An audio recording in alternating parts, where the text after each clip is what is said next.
السلام عليكم، كي دايرين؟ بخير؟ لاباس عليكم؟ صحيحه مزيانه؟ كلشي بخير وعلى خير. نتمنى يلقاكم هذا الفيديو نتوما بحال جيده وفي احسن الاحوال يا ربي امين.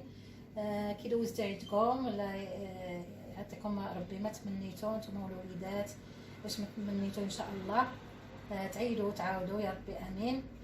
اليوم ان شاء الله جيت نصاوب لكم واحد الكيك كيجي واعر بالمذاق ديال الحامض، كيجي لذيذ بزاف. نتمنى تتابعوا الفيديو من الاول الى الاخر باش تشوفوا الطريقه والمكونات ديال هذا الكيك اللي كيجي لذيذ بزاف.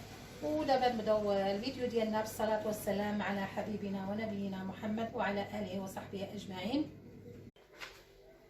دابا غادي نبداو نصايبوا الكيكه ديالنا. عندي هنايا 3 ديال البيضات كبار، يمكن لكم الا كانوا صغار ديروا 4. كنزيد عليهم كاس ديال السكر ولا سنيده، واحد القبيصه ديال الملح،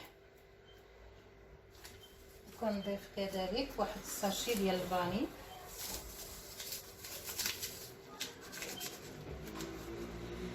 صافي كنخلط هادشي مزيان بالضرب اليدوي، يمكن لك نستعملوا حتى الضرب الكهربائي باش يسر بكم. كنخلطوا هادشي مزيان وغادي نكملوا الكيك. من بعد ما تخلطينا الخليط بحال هذا الشكل، كنزيد ليه كاس ديال الزيت، كاس ديال العنبه، وكنضيف هنايا عندي عصير نصف حامضه، كنصفيه على حسب هذا العظام، وكنضيف هنايا شويه ديال القشره الحامض، نصف حامضه درت لي القشره ديالها والعصير ديالها. ودابا كنزيد واحد دانون او يوغورت، كديروا النكهه اللي بغيتو. انا عندي هنايا نكهه ديال البنان، كتجي زوينه كتواتى مع الحامض. وغادي نخلط كلشي مزيان حتى كيتجانسوا العناصر.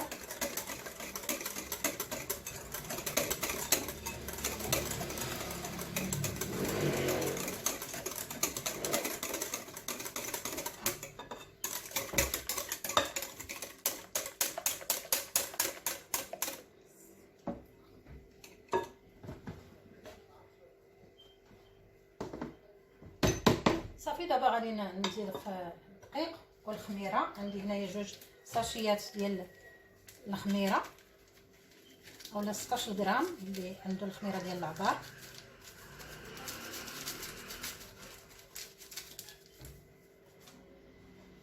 نغربلها باش ما تبقاش مكوره ليا. ودابا غادي نبدا نضيف الدقيق، دقيق عيني ميزاني.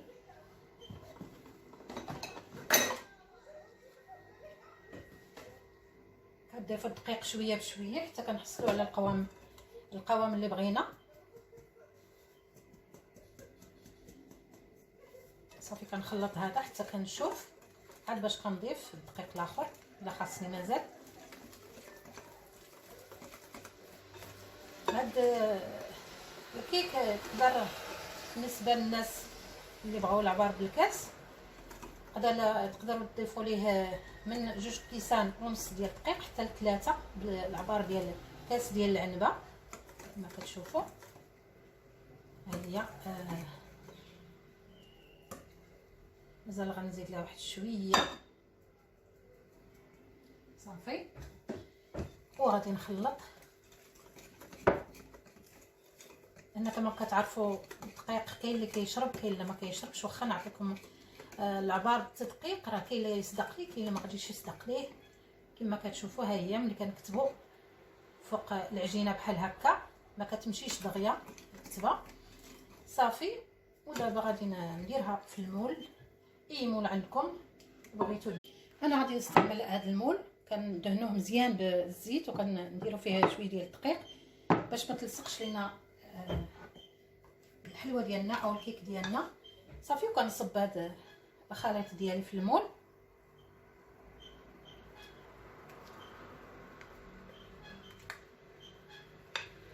من بعد كنديروه في الفران كنشعلوا عليه غير لتحت كما العاده كما مولفاكم حتى كيبدا كيتحمر من الجناب، وإلا باقي ابيض من الفوق كنشعلوا عليه الفران من الفوق ومن التحت حتى كيتحمر لينا مزيان.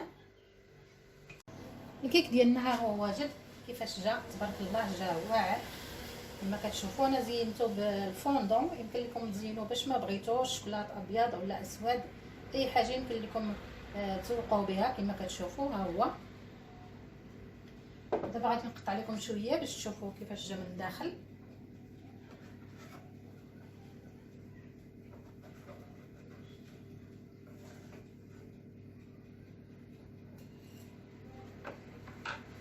ها هو الكيك ديالنا كما كتشوفوا كيجي رطب ومفشفش، ها هو خفيف والمذاق ديالو روعه. كيجي المذاق ديال الحامض لذيذ بزاف مع داك اليوغور ديال البنان، تيجي واعر بزاف. نتمنى تجربوه وتردوا عليا الخبر. وصافي هذا هو الفيديو ديالنا ديال اليوم، نتمنى يعجبكم. وما تنساوش الا عجبكم ديروا لايك وبارطاجيو مع احبابكم واصحابكم، وكذلك تكتبوا لي واحد الكومونتير يكون زوين. ونتلاقاو فيديو جديد ان شاء الله. السلام عليكم.